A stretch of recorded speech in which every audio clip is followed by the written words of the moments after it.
বন্ধুরা, আমার নতুন ভিডিওতে আপনাদের সবাই স্বাগতম। আজকে আমি দেখাবো কিভাবে বেট গাছের উপরে আদা ফল গাছ কলপ করবেন এবং 15 দিনের মধ্যে গাছের ভিতরে করা আসবে। তাই আমার পুরোটা ভিডিওটা লং হতে চলেছে। পুরো ভিডিওটা দেখবেন, স্কিপ না করে, তো দেখতে আপনারাও পারবেন কলপ করতে। প্রথমে একটা বেট গাছের চারা নেবেন, নিয়ে বেট গাছ ছাড়া আপনারা অন্য গাছ দিয়ে করতে পারেন, কিংবা আটা ফল গাছ দিয়ে করতে পারেন। আমি বেট গাছ দিয়ে দেখাচ্ছি আপনাদেরকে। এভাবে কেটে বেট গাছটাকে তারপর মাঝখানে যেভাবে কলপ করে আর নর্মাল নিয়মে যেভাবে কলপ করে এভাবে কেটে নেবেন। আপনারা 1 মাসের ভিতরে আতা ফলের করা পেয়ে যাবেন, মানে ফুল হয়ে যাবে। তারপরে 6 মাসের ভিতরে আতা ফুল ধরেও যাবে যদি এইভাবে কলপ করতে পারেন আমি যেভাবে দেখাচ্ছি। তাই পুরো ভিডিওতে দেখবেন, স্কিপ না করে। আর ভালো লাগলে সাবস্ক্রাইব করে দিন।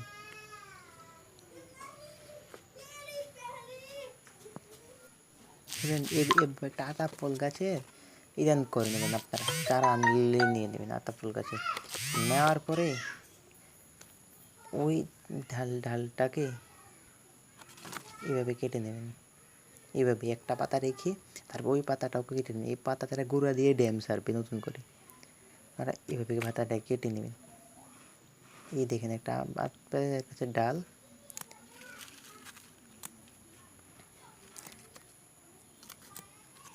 ডালটাকে এভাবে কেটে ওইটার ভিতরে ঢুকিয়ে ভালো করে বেঁধে দেবেন।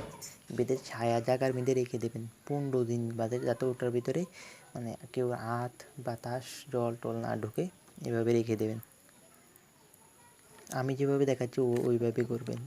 নতুন নিয়ম চেষ্টা করলে গাছ মরে যাবে। আর নতুন ব্লেড দিয়ে করবেন।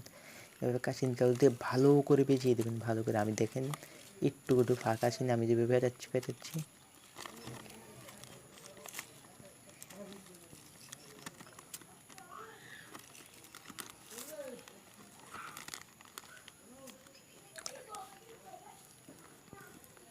দেখেন 15 দিন পরে কি হচ্ছে দেখেন।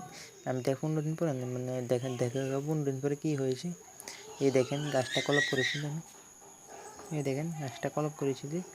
এই দেখেন এই যে বেট গাছ। আপনারা আবার ভুলভাল কমেন্ট করেন, ভুলভাল ভাবেন, তাই আমি আপনাদের পুরো দেখিয়ে দিচ্ছি। এই দেখেন, এই দেখেন। আপনারা অনেক সময় অনেকে ভুল কমেন্ট করে, এইসব কি হয়নি কখনো। আমি বলে পাগল। আমি ওই উদ্দেশ্যে বলবো যে আপনারা বোধহয় ওই পাগল বুঝে ও কলপ করতে জানা না, তাই ওইসব কথাবার্তা বলছে। এই দেখেন কলপ করা এসে গেছে। এই দেখেন কারার ইতানটা আমি দেখিয়ে দিচ্ছি আপনাদেরকে। এই দেখেন কলপ ফল এসে গেছে।